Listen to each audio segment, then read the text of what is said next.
नमस्कार दोस्तों, दीपों के इस उत्सव की श्रृंखला शुरू हो चुकी है। दीपावली का त्यौहार आने जा रहा है और इको गार्डन में जो अंधेरा बिखरा हुआ है, सरकारी अंधेरा, वो हम आपको लगातार दिखा रहे हैं।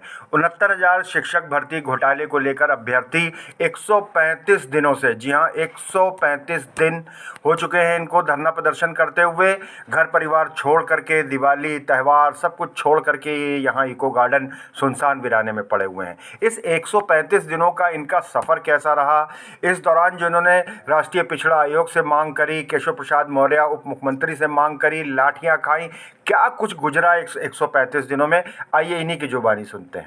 मैडम, 69,000 शिक्षक भर्ती आरक्षण महाघोटाला, आप लोग को इको गार्डन में धरना प्रदर्शन करते हुए 135 दिन हो गए। आज 1 नवंबर है, कल धनतेरस है और 2 दिन बाद दिवाली का त्यौहार है। लोग अपने घरों में खुशियां मना रहे हैं, आप यहाँ इको गार्डन में बैठे हैं। पहले तो ये बताइए कि ये 135 दिन का जो आपका संघर्ष रहा, इस दौरान किस किस तरीके की दिक्कतें परेशानियां आपने झेली?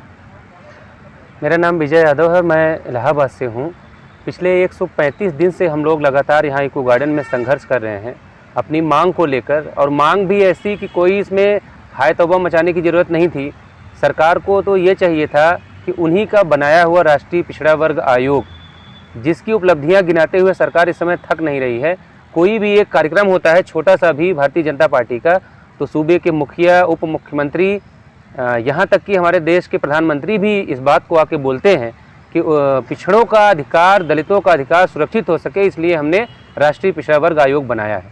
उसी राष्ट्रीय पिछड़ा वर्ग आयोग की एक रिपोर्ट आई है कि 69,000 शिक्षक भर्ती में खुलेआम दलितों और पिछड़ों के 20,000 पद चोरी कर लिए गए, छीन लिए गए। उसमें यहाँ तक कहा गया है कि जो दोषी अधिकारी हैं उन पर कार्रवाई किया जाए। उन्होंने संविधान की जो संविधान के अधिकार हैं, मूलभूत जो अधिकार दिए गए हैं, उसका हनन किया है, वो दोषी है और उनको जेल भेजना चाहिए। लेकिन आश्चर्य है इस बात का कि पिछले 135 दिन से इस मांग को लेकर हम लोग यहाँ इको गार्डन में संघर्ष कर रहे हैं, लेकिन कोई सुनवाई नहीं हो रही है। अभी तक जो हमारी उपलब्धियाँ रही हैं उसमें हम अगर भाजपा कार्यालय के पास गए हैं तो वहाँ लाठियों से पीटा गया है, मुख्यमंत्री आवास के पास गए हैं तो वहाँ लाठियों से पीटा गया है, हमारी बहन का हाथ तोड़ दिया गया, भाइयों के सर फोड़ दिए गए, जात सूचक गालियाँ दी गई। ये सब चीज़ें हमको उपलब्धि के रूप में मिली हैं, लेकिन अभी तक न्याय के मामले में सरकार एक भी कदम आगे नहीं बढ़ पाई है। हमारी सिर्फ एक मांग है कि सरकार को ये सोचना चाहिए कि हम किन परिस्थितियों में यहाँ पर संघर्ष कर रहे होंगे। 135 दिन वो हमारे ऐसे जा रहे हैं जो जीवन में कभी दोबारा नहीं आते।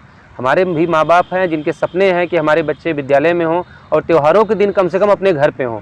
हमारी दिवाली बिल्कुल सूनी रह जाएगी, हम लोग यहीं पर रहेंगे और इसी पेड़ के नीचे बैठ के दीपावली का त्यौहार जो है मनाएंगे और कोशिश करेंगे कि सरकार कम से कम अब हमारे ऊपर तरस खाए और ये देखे कि ये वही दलित पिछड़े हैं जिनके वोट से ये सरकार चुनी गई है। मतलब अगर राजनीतिक दलों की बात करें तो उत्तर प्रदेश के विधानसभा चुनाव 2022 की उल्टी गिनती शुरू हो गई है। लोग बड़े बड़े दावे कर रहे हैं, नौकरियों की बातें हो रही हैं, बड़ी बड़ी बातें हो रही हैं, और दलित तो वास्तव में एक बहुत बड़ा वोट बैंक है। ऐसे में इन राजनीतिक दलों से क्या कहना चाहिए? देखिए, सूबे के मुखिया हैं, उप मुख्यमंत्री हैं और पिछड़ों के सबसे बड़े नेता केशव प्रसाद मौर्य जी हैं। उनका भी इंदिरा नगर में गोमती नगर में एक कार्यक्रम चल रहा था इंदिरा गांधी प्रतिष्ठान में। ये हुआ कि हमारे समाज के सबसे बड़े नेता हैं, इन तक अगर हम अपनी पीड़ा पहुंचाएंगे तो शायद हमारी सुनवाई हो जाए और हमारा भला हो जाए। उस क्रम में जब हमारे साथी हम सभी लोग वहाँ पर गए और उप मुख्यमंत्री जी को अपनी पीड़ा सुनानी चाहिए तो उन्होंने हमें कहा कि ये सब विपक्षी पार्टियों के लोग हैं, इनको जो है भगाइए, इनको बाहर निकालिए। उनके इतना कहते ही पुलिस वालों ने हम लोगों के साथ बहुत ज्यादती की, गालियां दी गई, मुकदमों की धमकी दी गई, मोबाइल छीन लिए गए, सबके आधार कार्ड जमा कर लिए गए।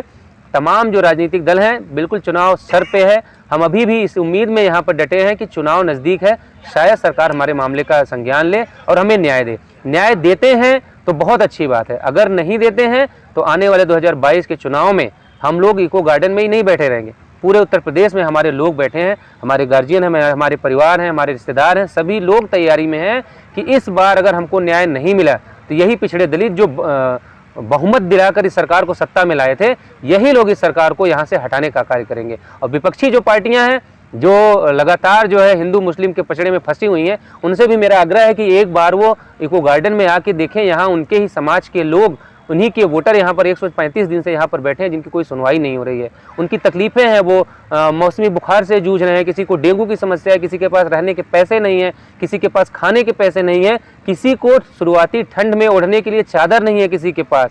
इन सब परिस्थितियों से जूझते हुए हम लोग यहाँ पर संघर्ष कर रहे हैं आपको यहाँ पर आना चाहिए और हमारी समस्याओं को सुनकर कम से कम आपको आवाज़ देनी चाहिए। शायद आपकी आवाज़ सरकार सुन ले, हमारी तो नहीं सुन रही है। दिवाली के इस मौसम पर, इस त्यौहार पर क्या कहना चाहेंगे अपने जो आपके साथ में शिक्षक भर्ती आरक्षण महाघोटाले के जो साथी हैं, उनको क्या संदेश देना चाहिए? मैं आपके माध्यम से यही कहना चाहूँगा, क्योंकि आपने पहले दिन से बहुत मदद की है और लोकतंत्र के चौथे स्तंभ के रूप में हमारी पीड़ा को देश तक पहुँचाने की कोशिश की है। मैं अपने सभी साथियों से, प्रदेश में जो कोने कोने से हमारे साथी जो इस भर्ती में शामिल हैं और जिनके साथ ये जो है अनदेखी हुई है, जिनके अधिकार चुराए गए हैं, मैं उन सभी से कहना चाहता हूँ कि आप त्यौहार मनाइए।